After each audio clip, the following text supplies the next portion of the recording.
Manana ny heviny mikasika indrindra ity tetikasa fanamboarana autoroute mampitohy Antananarivo sy Toamasina ity avokoa moa ny olon-tsotra ka dia hoarantsika izay faneho-kevitra izay.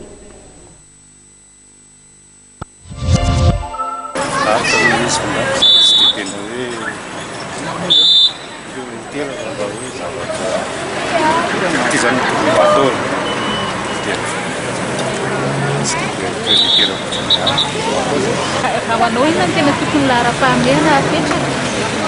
Beda koa zany. Tsy dia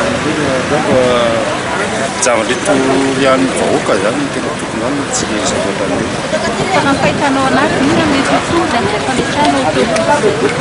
tombony vao efa vita zany communication.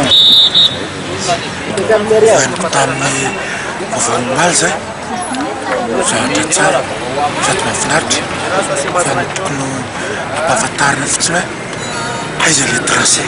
Ina mety tombontsoa azy amin'izay fametrahana autoroute zay? Voalohany aloha gagner temps raha hoe lasa 240 izy kilomètre gagner temps zay zava-dehibe zay dia gagner gasoil kosa gagner argent.